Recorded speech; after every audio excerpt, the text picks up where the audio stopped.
Selamat datang di ibadah keluarga besar Family Ministry pada hari Rabu. Baik, kita akan mempersiapkan diri kita masing-masing untuk kita menerima berkat Tuhan. Saya sebelumnya mau menyapa hamba-hamba Tuhan. Ada Bapak Gembala, selamat sore, Shalom. Pak Pendeta Komingguan, hambanya yang akan berbicara pada sore hari ini, Bapak Pendeta Liman dari Surabaya, Shalom. Dari Malang, hambanya Bapak Pendeta Wilson Pangke, selamat datang. Dan juga hambanya yang sangat luar biasa yang akan merekam untuk kemuliaan Tuhan melalui YouTube channel Sore Shalom, hambanya Bapak Siregar. Saya hambanya Bapak Wilson Pangke untuk membawa kita dalam doa pembukaan. Silakan, Tuhan Yesus memberkati. Terima kasih, kami boleh bersyukur pada petang hari ini. Tuhan kumpulkan kami dari berbagai tempat, daerah, bahkan denominasi. Tapi kami satu sebagai hamba-hamba Tuhan, anak-anak Tuhan. Karena itu Bapa, kami bersyukur atas segala kebaikan dan kemurahan-Mu. Dan biarlah Tuhan, teman-teman, saudara-saudara seiman yang akan mengikuti Zoom ini, segala kendala, biar Tuhan bukakan jalan, berikan waktu, berikan kesejahteraan, kedamaian di hati setiap kami, untuk kami sama-sama beribadah dalam Zoom. Terima kasih Bapa di sorga. Kami hanya alas dan mulaikan ibadah kami dalam Zoom ini. Demi nama Bapa, Putra, dan Roh Kudus, yaitu Tuhan Yesus Kristus. Maka segala kendala yang coba dibentangkan oleh roh-roh jahat, kami halau bersama, kami tolak di dalam nama Yesus. Hadirat Tuhan menguduskan media yang kami pakai ini. Terpujilah Bapa, kami sudah berdoa dan membuka ibadah di dalam nama Tuhan Yesus. Haleluya. Amin. Dipersilakan hambanya untuk membawa kita dalam puji-pujian, yaitu Bapak Siregar dari Bogor. Tuhan Yesus memberkati, selamat melayani. Puji nama Tuhan, terima kasih Bapak Ibu. Kita naikkan penyembahan kita masih dalam peringatan pencurahan Roh Kudus ya, Allah Roh Kudus. Allah Roh Kudus, penuhi kami, rindu Kau selalu dalam hidupku.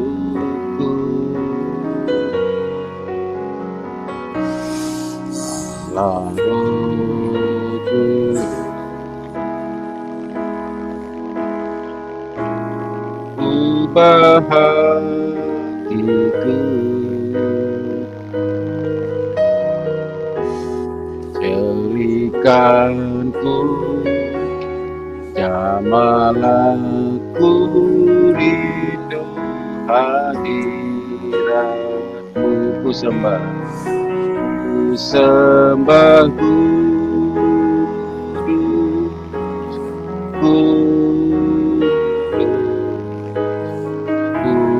kuduslah Tuhan, dan ku sanjung Kau mulia, mulia bagimu Tuhan.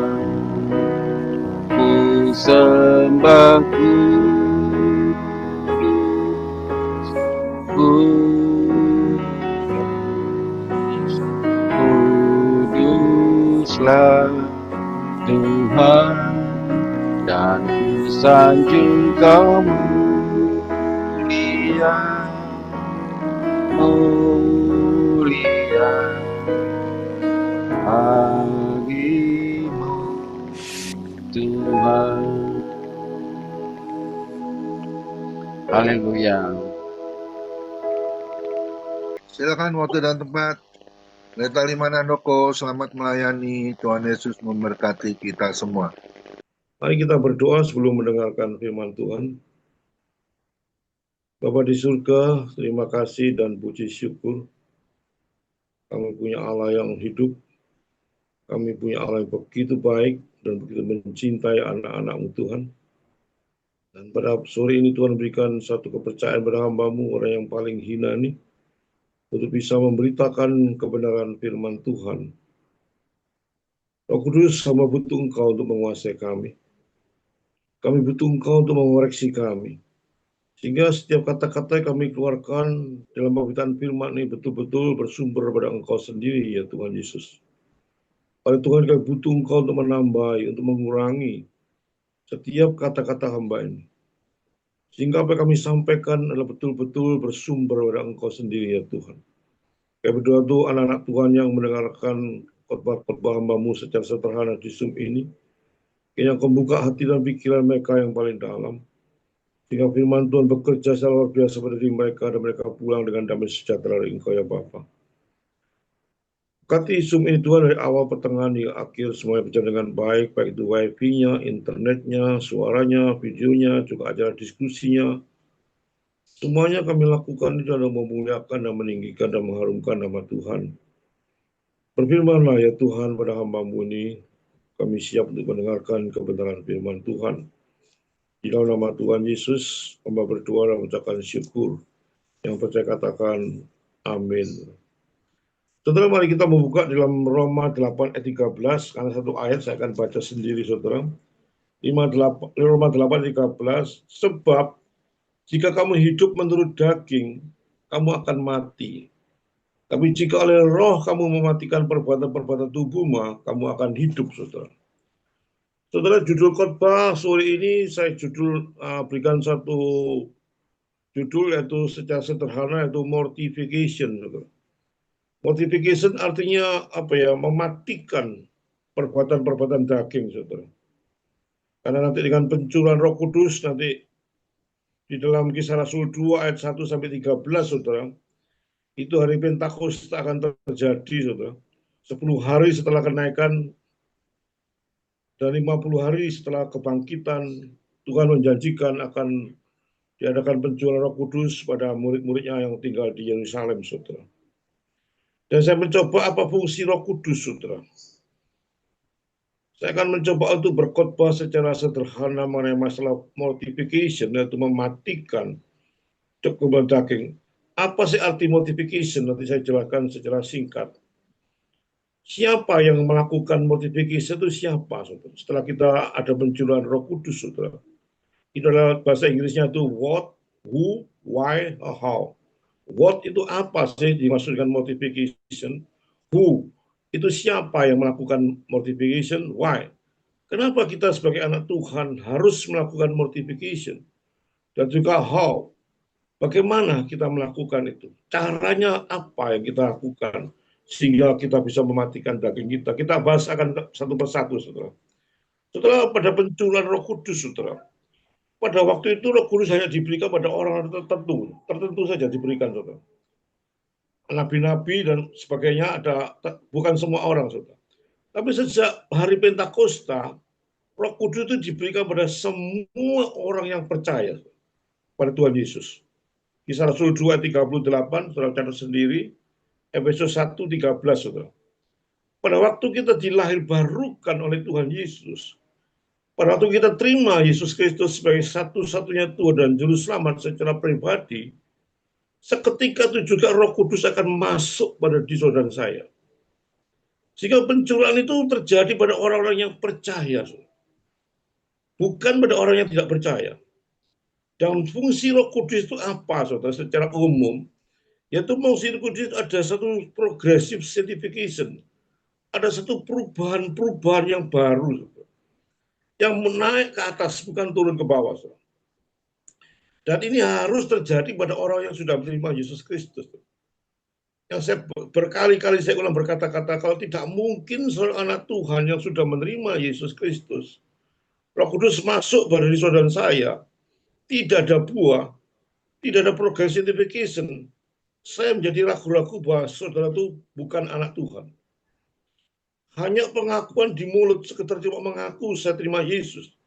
Tetapi bukti daripada pekerjaan Roh Kudus itu harus dibuktikan dengan perbuatan-perbuatan baik.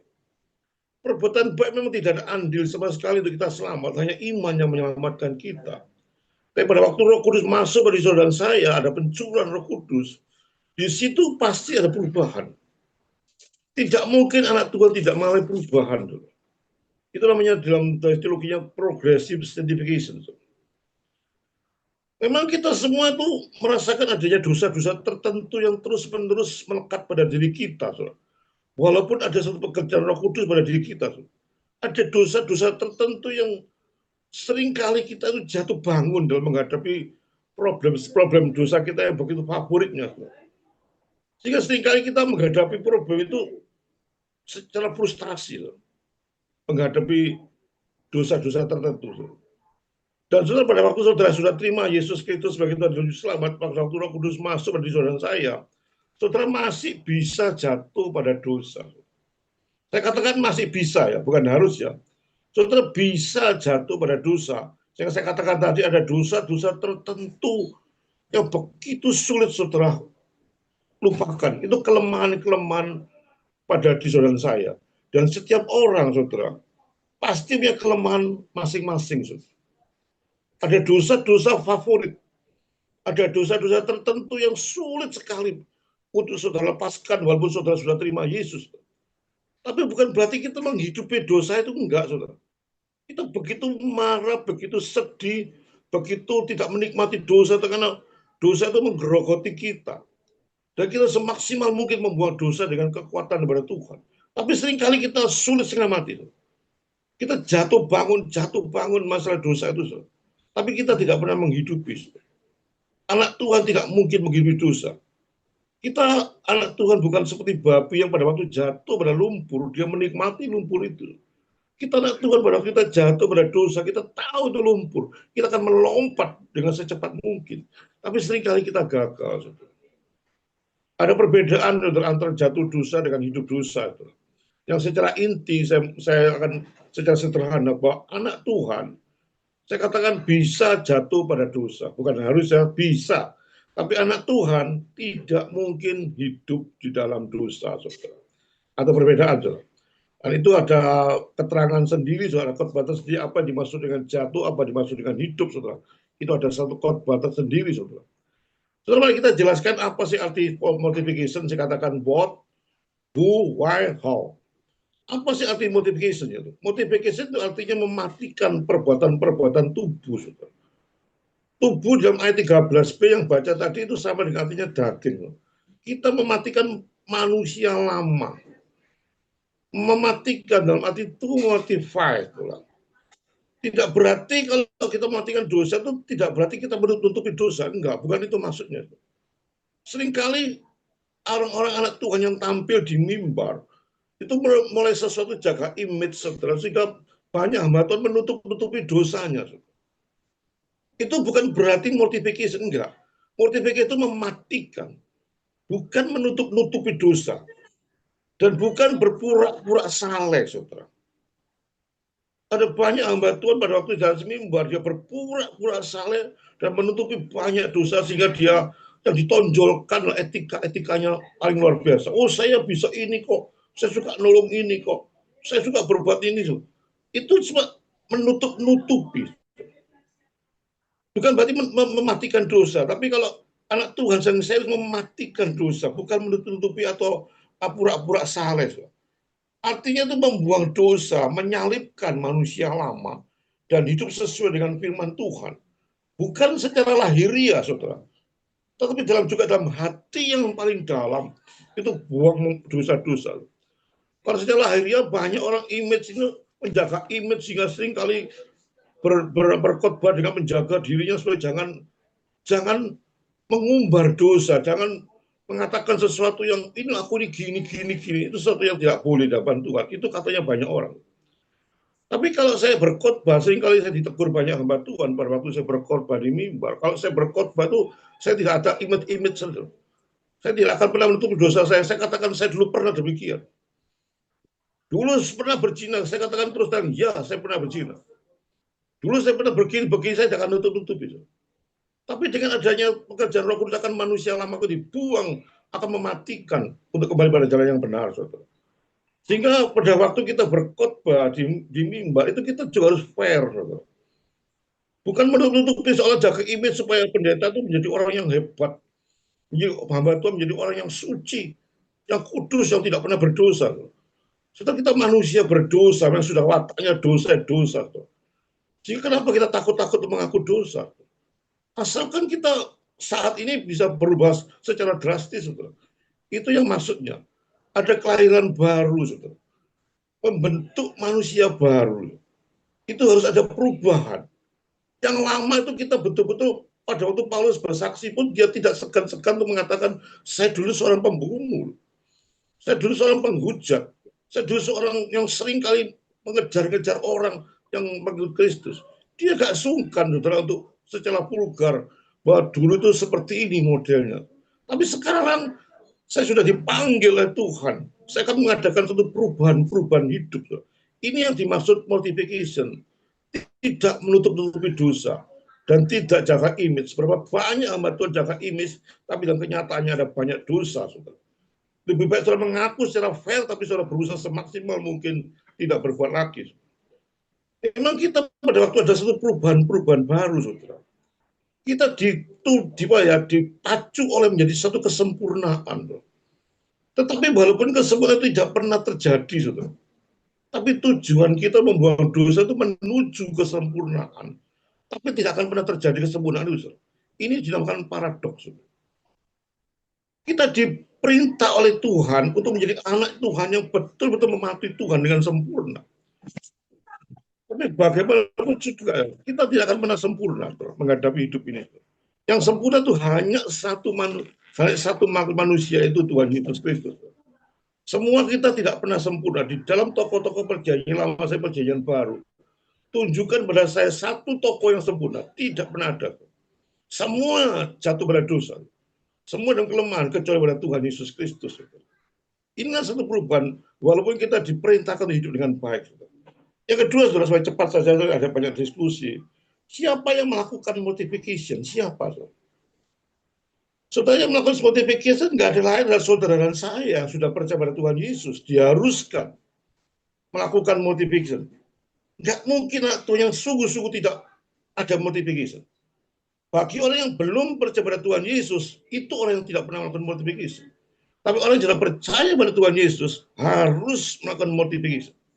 Maka itu kita banyak menginjili supaya orang yang belum percaya pada Tuhan Yesus menjadi percaya. Karena mortification ada satu hal yang begitu baik. Gitu. Membuang manusia lama menuju satu manusia baru.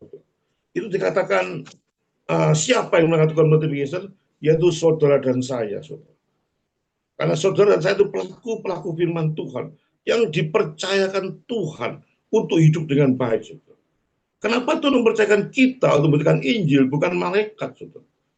Tentu karena malaikat jatuh tidak pernah Tuhan mengampuni. Begitu malaikat jatuh langsung dia jadi setan. Dan tidak ada pengampunan. Kalau kita manusia, walaupun kedudukan kita lebih rendah daripada malaikat, tapi uniknya manusia, saya katakan uniknya manusia, itu diciptakan dua kali atau diampuni. Tuhan Yesus hanya mengampuni manusia, tidak akan pernah mengampuni malaikat. Saudara. Itu nikmatnya di dalam kita menerima Yesus Kristus. Saudara. Yang ketiga, saudara, mengapa kita harus melakukan mortification? Saudara? Mengapa kita melakukan mortification?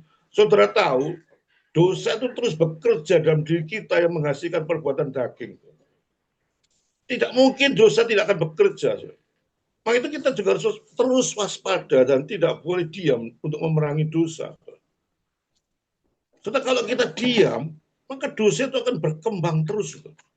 Membuat dosa-dosa lebih besar. Dan sulit sekali orang menghentikan. Saudara.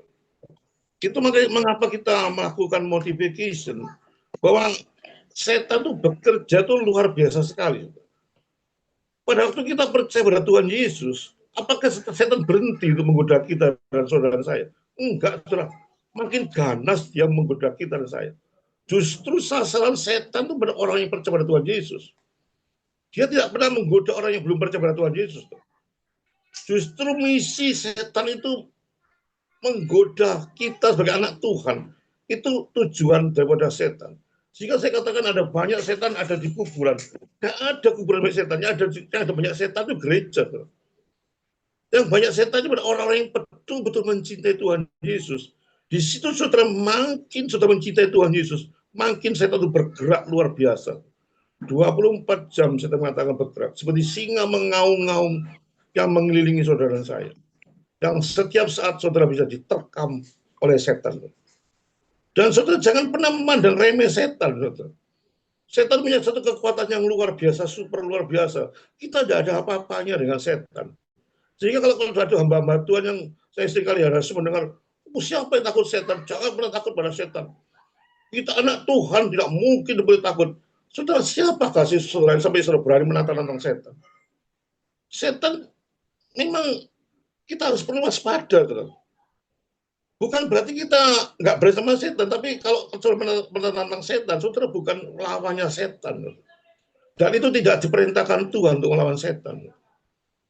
Pada waktu setan menggoda saudara, saudara tidak perlu melawan, saudara minta pada Tuhan untuk dikuatkan untuk menghadapi serangan setan. Bukan mengusir-ngusir setan. Apapun yang lakukan, saudara beri kekuatan pada Tuhan. Tuhan tolong kuatkan aku di tengah-tengah setan menyerang kita. Dan kita tidak berhak untuk mengusir. Yang berhak adalah Tuhan. Karena setan tugasnya seperti itu. Saudara. Jadi hati-hati saudara banyak belajar firman Tuhan. Banyak mengerti. Ada tadi Bapak mengatakan setan aku ikat.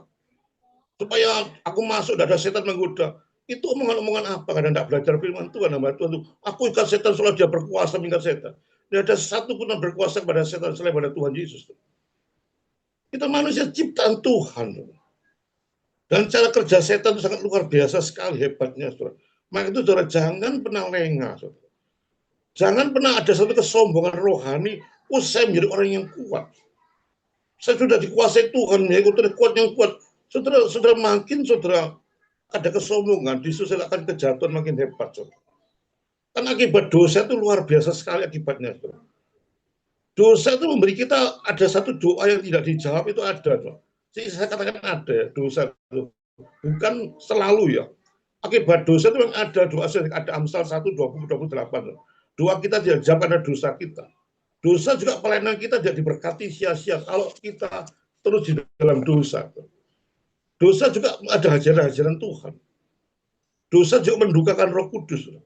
Kita tidak berkompromi dengan dosa, tidak mungkin berkompromi. Harus membuang dosa semaksimal mungkin. Tapi bukan dengan kekuatan kita. Dan bagaimana caranya melakukan mortification? Bagaimana kita mematikan, membuang daging itu harus melalui Roh Kudus. Tidak mungkin dengan kekuatan kita sendiri kita mematikan daging kita. Kita harus sadar bahwa kita tidak pernah mampu melakukan mortification kalau bukan Roh Kudus yang bekerja dalam diri kita. Jika pada waktu saudara bisa hidup dengan baik, pada waktu saudara hidup dengan kemampuan yang baik untuk berbuat baik, berpikir baik, melayani dengan baik, itu adalah Tuhan yang bekerja bagi saudara saya. Sehingga tidak ada kesombongan sedikit pun yang menunjukkan bahwa saya mampu. Saya bilang saya tidak pernah mampu melakukan apapun. Jika saya mampu, itu karena Tuhan yang bekerja. Coba statement saya coba praktikkan. Ada banyak hamba Tuhan, saya sudah sama Tuhan sudah dikasih otoritas. Sehingga saya mampu mengusir, saya mampu macam-macam. Seolah dia menjadi orang yang paling hebat. Setelah kita ini manusia sudah berdosa. Tidak mungkin melakukan sesuatu yang baik, itu tidak mungkin. Kalau kita melakukan sesuatu yang baik, itu karena Tuhan yang bekerja. Kalau bukan Tuhan yang bekerja, tidak ada satu manusia pun bisa berbuat baik. Ini dicamkan bagi saudara saya.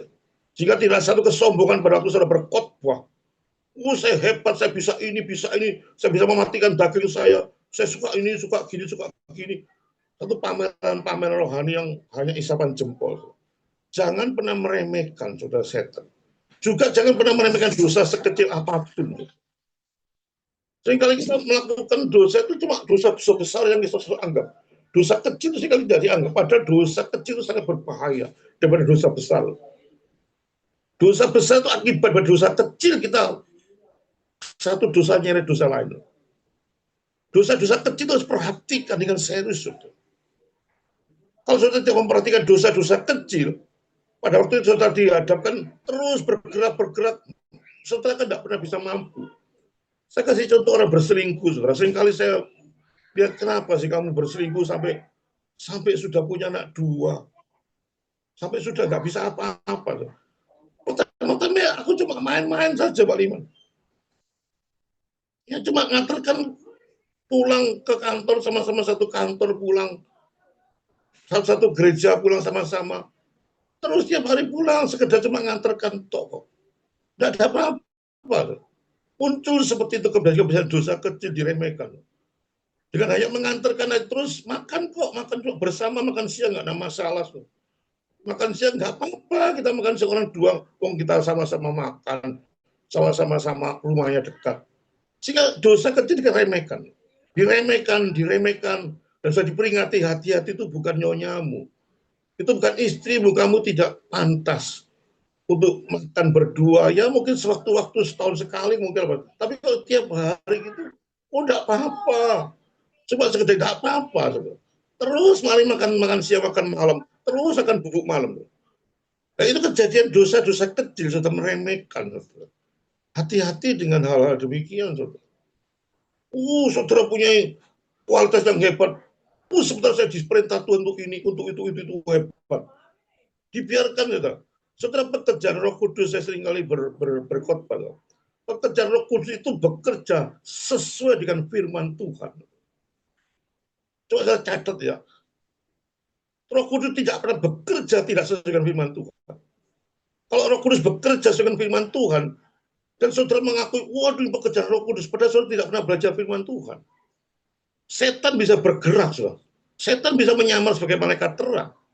Seolah itu ada pekerjaan Roh Kudus. Dan saya tidak mencocokkan, cuma berdasarkan pengalaman. Pengalaman saya ini, pasti ini. Roh Kudus bekerja seperti pengalaman saya. Saudara tidak mengecek dulu apakah pekerjaan Roh Kudus dengan firman Tuhan atau tidak. Dan seringkali orang tidak mengabaikan firman Tuhan. Pokoknya Roh Kudus bekerja, menyuruh saya ini. Padahal tidak sesuai dengan firman Tuhan. Ada banyak kesaksian-kesaksian hamba Tuhan, saudara. Dibawa ke surga, dibawa ke neraka, dibawa kemana-mana. Seolah wah Roh Kudus bekerja pada diri saya. Padahal sesuatu yang ngawur dalam ucapan dan kesaksiannya.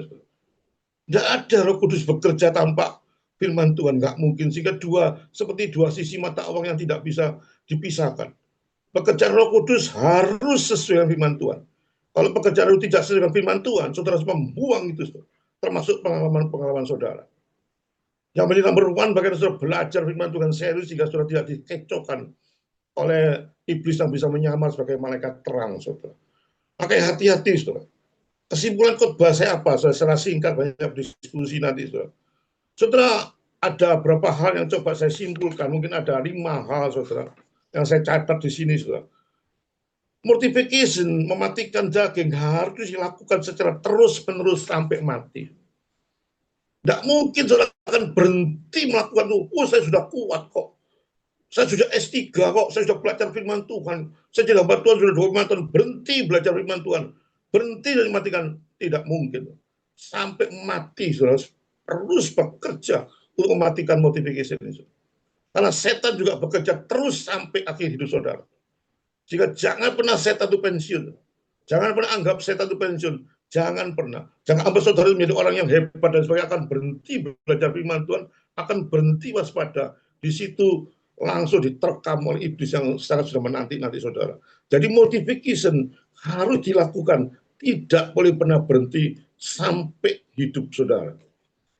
Dalam Filipi 6 ayat 7. Mortification itu berlaku untuk semua dosa. Bukan cuma dosa-dosa tertentu, saudara. Wih, kalau dosa perzinahan rasanya dipegang terus. Saya tidak pernah berzina kok. Kekudusan dipegang terus. Bukan saya pro pada perzinahan, enggak. Ini maksud ada banyak orang-orang hamba Tuhan tuh, kalau saya sudah tidak berzina, rasanya hebat. Rasanya dia suci. Saya tidak pernah selingkuh, saya tidak pernah berzina. Dosa-dosa tertentu saudara matikan. Tapi dosa-dosa lain sudah biarkan. bagaimana dengan kesombongan, bagaimana dengan dusta, bagaimana dengan banyak hal, saudara. Sehingga saudara mematikan dosa itu bukan dosa-dosa tertentu, tapi semua dosa.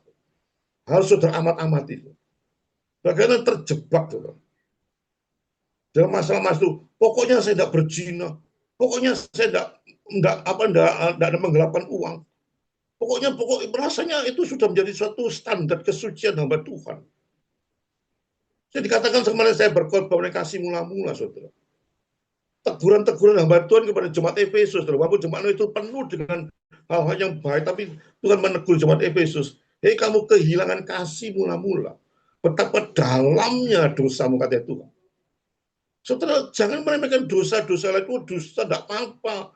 Kalau dosa perzinahan, begitu luar biasa, pegang dia, mati-matian. Tapi dosa-dusta, enak aja sembarang dia dusta. Tidak ada madan. Itu sudah ada di pengalaman banyak gereja. Kalau hamba Tuhan sudah jatuh pada dosa perzinahan, majelis itu rapatnya luar biasa, langsung memutuskan hamba Tuhan harus keluar. Tidak boleh kesempatan lagi. Integritas hamba Tuhan itu hancur seumur hidup. Cuma dusta, dosa dusta. Wah, tidak apa-apa lah. Nanti bisa diperbaiki. Tidak apa-apa, kita harus juga kasih dan sebagainya. Itu banyak orang memilih-milih dosa. Saya katakan semua dosa harus ada mortification. Dan kita sebagai anak Tuhan harus pikul salib dan sangkal diri, saudara. Itu ciri khas sebagai anak Tuhan. Tidak mungkin kita anak Tuhan menyangkal, tidak mungkin anak Tuhan kita bypass dengan enak. Harus ada penyangkalan diri. Harus pikul salib. Ikut Tuhan itu harus menderita. Ada sesuatu yang menjadi hobi saudara pada waktu ikut Tuhan Yesus, di bypass itu semua kebiasaan saudara saya, itu sangat tidak enak. Saudara seringnya durian, saudara pada waktu saudara sakit tidak boleh makan durian, betapa siksanya saudara. Karena saudara senangnya sekali mati pada buah durian. Demikian kita, pada waktu kita belum ikut Tuhan, seperti saya dulu belum menjadi anak Tuhan, berdagang dengan cara apa licik pun kita lakukan. Aku tidak ada masalah, pokok untung. Apapun tidak ada masalah, begitu ikut Tuhan, Roh Kudus masuk pada diri saya, Pak Liman, hati-hati kalau kerja. Apa cuma memikirkan untung? Caranya kerja dilakukan dengan baik-baik. Pikul salib, saudara. Dulu untungnya banyak dengan cara licik. Sekarang ikut Tuhan jadi sangat minim sekali. Tidak boleh nyogok sana, tidak boleh nyogok sini, tidak boleh tim saya tembus sini. Sehingga penghasilnya otomatis secara logika mengalami banyak kekurangan. Tapi itulah anak Tuhan, pikul salib sangkal diri. Dan saudara harus menjauhi pencobaan. Kalau saudara tahu itu kelemahan saudara, itu daripada keempat. Saudara tahu sebagai orang yang suka berzina, pada waktu sudah mematikan motivasi saudara, jangan pernah bergaul pada orang yang berzina. Jangan mencobai Tuhan. Kalau saudara mempunyai satu kelemahan dalam dusta, jangan sekali kumpul dengan orang yang suka membujuk. Jadi saudara menghindari sesuatu yang lingkungan saudara itu apa. Yang menjadi kelemahan saudara itu apa, saudara tahu sendiri. Kelemahan saya suka gosip. Jangan kumpul dengan orang yang suka gosip. Itu pikul salib dan sangkal diri, saudara. Harus ada seperti itu, saudara. Dan sebagai anak Tuhan menghidupkan manusia baru, itu namanya vivification. Dengan cara apa kita melakukan manusia baru? Back to the Bible, belajar banyak firman Tuhan. Sehingga saudara mengerti akan firman Tuhan, saudara bisa maju dalam pengetahuan, mau maju dalam etika. Melayani Tuhan dengan serius sekali dan banyak berdoa kepada Tuhan. Karena saudara adalah manusia penuh dengan kelemahan. Saudara pada waktu saudara bangun pagi, saya pikir bahwa Tuhan aku nggak mampu. Menjalankan hidup ini hari dari pagi, siang, sore, aku nggak mampu. Terus berkata pada aku tidak pernah mampu.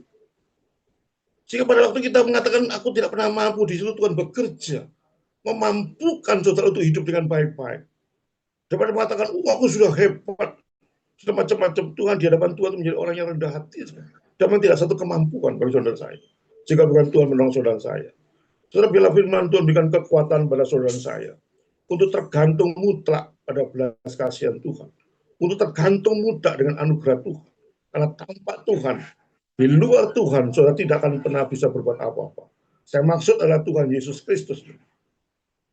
Terus apapun keadaan, situasi, kondisi apapun, secara konsisten saudara ikut Tuhan Yesus Kristus sampai mati.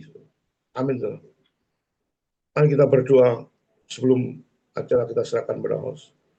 Bapak di surga, terima kasih dan puji syukur kami boleh menerangkan apa mortification. Siapa yang melakukan? Bagaimana cara melakukan? Untuk apa kita melakukan? Sehingga dalam konsep pikiran kami, otak kami, logika kami, betul-betul back to the Bible. Antara pengetahuan firman Tuhan, iman dengan pengetahuan itu seimbang. Sehingga betul-betul melakukan kebenaran firman Tuhan berdasarkan firman Tuhan. Bukan berdasarkan otak, saudara. Bukan berdasarkan pengalaman. Tapi betul-betul bersandar pada Tuhan secara mutlak. Saudara, biarlah firman Tuhan membuat mereka mengerti, membuka hati dan pikirannya. Mereka menjadi anak Tuhan yang melakukan kehendak Tuhan dengan serius. Berkati acara selanjutnya Tuhan, acara diskusinya, doa siapanya kami serahkan semua dalam kekuatan dan kuasa Tuhan. Di dalam nama Tuhan Yesus, sama berdoa dan mengucapkan syukur. Amin. Saya serahkan pada host lagi. Ya, terima kasih untuk hambanya. Semua diberkati ya oleh firman Tuhan ya. Luar biasa ya, ini satu ingatan ya buat kita semua waspada dan berjaga-jagalah ya. Terkadang kan roh kita ini menurut, tapi daging kita ini yang terkadang berontak ya. Itu sangat tidak boleh ya. Kita harus menuruti apa yang menjadi perintah Tuhan di dalam kebenaran firman-Nya ya. Lakukan selagi kita mampu melakukannya ya. Jadi jangan setengah-setengah ya. Jangan ragu ya. Tuhan Yesus akan menuntun kita untuk menjadi orang benar ya. Untuk memperoleh nanti di saat kita pulang dipanggil Tuhan Yesus, kita akan memperoleh mahkota kehidupan kekal di surga nanti. Amin. Ya, kan ada statement mengatakan perubahan bukanlah suatu perubahan kalau belum terjadi perubahan-perubahan yang benar. Ya, biasanya manusia mau berubah cuma sesaat, ya. Seharusnya terus-menerus, ya. Sebaliknya dengan bertobat. Bertobat itu juga terus-menerus, bukan bertobat satu kali, ya. Manusia tidak ada yang kebal dosa, ya, bisa jatuh kembali. Ya, oleh sebab itu kita harus ada alarmnya Tuhan. Kalau kita mau melakukan sesuatu yang salah, pasti ada suara Tuhan yang mengatakan, "Hei, ingat, itu tidak boleh.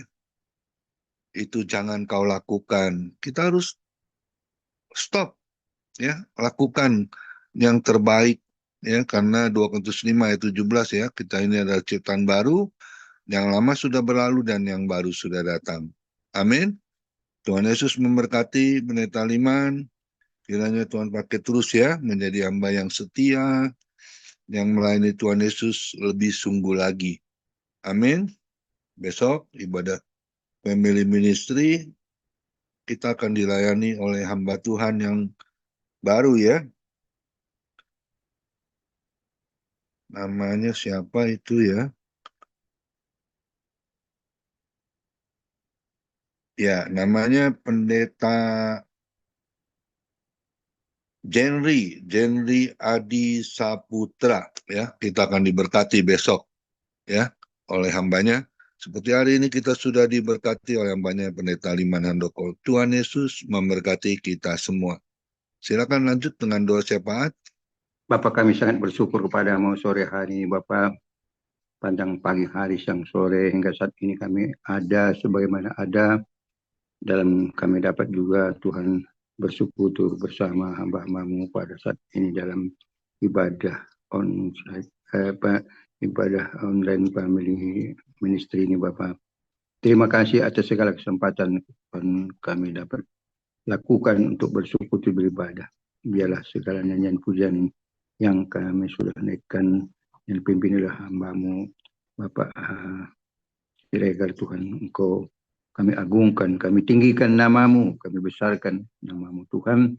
Engkau memberkati kami dalam pujian kami ini, karena kami sudah dulu memberikan pujian kami menyenangkan hati-Mu pada sore hari ini. Begitu juga hamba-Mu Pak Leman Tuhan yang sudah menyampaikan firman Tuhan, di mana Tuhan kami anak-anak-Mu, hamba-Mu Tuhan, dalam kehidupan kami, apapun yang kami hadapi dalam kehidupan kami ini Tuhan, walau banyak tantangan, walau banyak godaan, walau banyak permasalahan yang kami hadapi Tuhan, apabila kami sertakan Tuhan dalam kehidupan kami, apabila Roh Kudus tinggal dalam kehidupan kami, karena tubuh kami ini, hidup kami ini adalah baiknya Allah, sebab itu biarlah kami jaga kekudusan itu, biarlah Roh-Mu senantiasa tinggal dalam kehidupan kami, sehingga kami tidak diperdaya oleh kuasa iblis setan yang senantiasa merongrong, menjatuhkan, membuat hati dan pikiran kami khawatir, lemah, dan juga cenderung untuk membuat dosa. Iblis kerjanya untuk menghancurkan, juga Tuhan mencuri damai sejahtera, mencuri berkat Tuhan, dan bahkan membunuh iman kami. Tetapi Tuhan, Engkau datang kepada kami, Engkau Tuhan Yesus yang sudah berikan kepada kami kehidupan dengan kehidupan yang segala kelimpahan. Demikian firman-Mu, Mazmur 10 ayat 10. Yohanes 10 ayat 10. Bapa, terima kasih buat kasih setia Tuhan, dan begitu juga Engkau memberkati hamba-Mu Pak Leman, pakai dia lebih heran dari hari yang selalunya, rumah tangganya, pelayannya, juga semuanya Kau pimpin urapi dan senantiasa banjiri dengan pewahyuan dan juga kasih karunia-Mu, memberkati dia. Terima kasih Bapa surga, Engkau memberkati sekali lagi hamba-Mu Pak Siregar dalam juga tugasnya, juga sebagai multimedia Bapa. Pekerjaan ini juga tidak gampang, tetapi Tuhan, hamba-Mu kerjakan senantiasa dengan setia untuk melakukannya. Biarlah Kau berkati dia, balas berkat melimpah-limpah segala upaya istri dan anak-anaknya. Tetap kami minta pemberian perlindungan-Mu dan pergumulannya tetap Engkau sudah ada di sana memberkati, dan kehidupannya senantiasa dapat menyenangkan hati Tuhan. Begitu juga kami berdoa hamba-Mu Pak Pemingguan sebagai gembala dari family ministry, keluarga, anaknya. Engkau tetap perlihatkan memberkati dan pelayanannya dimanapun Tuhan utus, Tuhan Kau pakai menjadi alat anugerah Tuhan, menjangkau jiwa-jiwa, membawa orang datang kepada Tuhan. Berkati dia, kesehatannya, juga Tuhan usaha anak-anaknya semuanya Kau memberkati.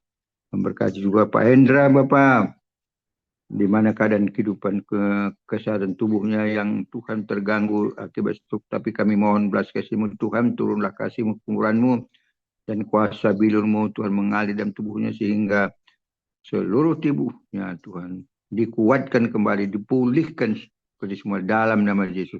Kuatkan dia Tuhan, imannya tetap teguh kepada Tuhan, dan hidupnya senantiasa memuliakan Tuhan, anak cucu mantu istrinya. Semua kami minta pemberian perlindungan-Mu Bapa, berkat-Mu tercurah baginya Tuhan. Begitu juga kami semua yang hadir pada malam hari ini, baik Ibu Mularia Manalu, baik juga Pak Anpal, baik juga hamba-Mu Ayance, Bu Biona, Ibu Bapak Buske, Bapak juga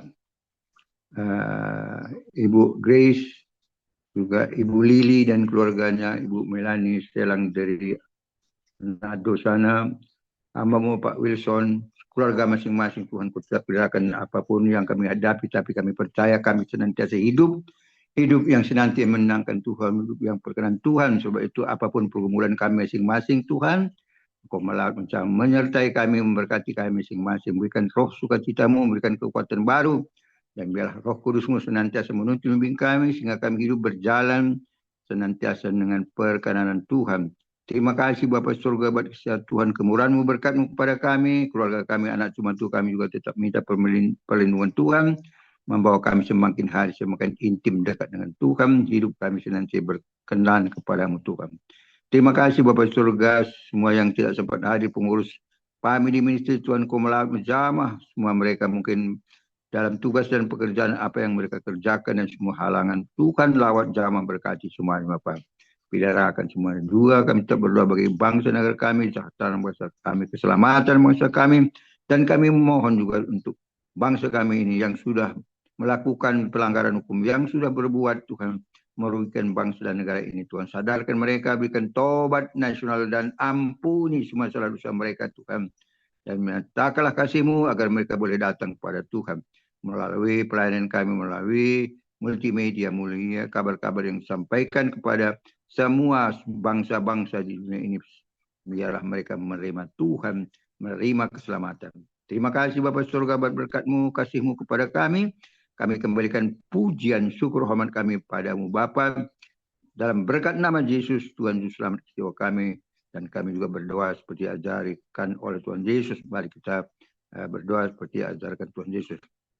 Bapa kami yang di surga, dikuduskanlah namamu, datanglah kerajaan-Mu, jadilah kehendak-Mu di bumi seperti di surga. Berikanlah kami pada hari makanan kami yang secukupnya, dan ampunikanlah kesalahan kami seperti kami juga mengampuni orang yang berbuat salah pada kami. Dan janganlah membawa kami dalam percobaan, tapi lepaskanlah kami daripada yang jahat, karena Engkau yang punya kerajaan dan kuasa dan kemuliaan sampai selama-lamanya. Terima kasih Bapa surga, terpujilah namamu dalam berkat nama Tuhan Yesus. Kami sudah berdoa dan mengucap syukur. Haleluya, haleluya. Amin. Ya, Silakan, mari Pak. kita angkat kedua tangan kita di atas kepala kita. Tinggi-tinggi kita terima berkat yang datangnya dari Tuhan Yesus Kristus. Tuhan Yesus Kristus adalah kekuatan dan perisaiku. Hanya kepada-Mu saja hatiku semua percaya. Tuhan Yesus memberkati engkau dan melindungi engkau. Tuhan Yesus menyinari engkau dengan wajah-Nya dan memberi engkau kasih karunia. Dan Tuhan Yesus menghadapkan wajah-Nya kepada kita semua yang hadir. Bapak Ibu diberinya damai sejahtera. Kiranya Tuhan Yesus memberkati kesehatan Bapak, Ibu, anak, mantu, cucu. Semua dalam perlindungan Tuhan Yesus yang sempurna. Bahkan yang sakit malam ini juga Tuhan Yesus lawat, sembuhkan secara ajaib dan sempurna. Dan juga kiranya Tuhan Yesus memberkati Bapak, Ibu, anak, mantu, apapun yang dilakukan tangan kami, khususnya di dalam bekerja, selalu dibuatnya berhasil dan beruntung di dalam nama Tuhan Yesus Kristus. Dan juga kiranya Tuhan Yesus memberkati Bapak, Ibu, anak, mantu, di dalam melayani pekerjaan Tuhan, selalu menjadi dupa yang harum di hadapan Tuhan Yesus. Nama Tuhan Yesus ditinggikan, dipermuliakan, dan diagungkan. Hati Tuhan Yesus disenangkan oleh pandangan Bapak Ibu. Sampai Tuhan Yesus datang di awan-awan yang permai, menjemput kita semua orang percaya yang sudah terima berkat dari Tuhan Yesus Kristus. Sama-sama kita katakan, amin. Tuhan Yesus memberkati kita semua. Silakan.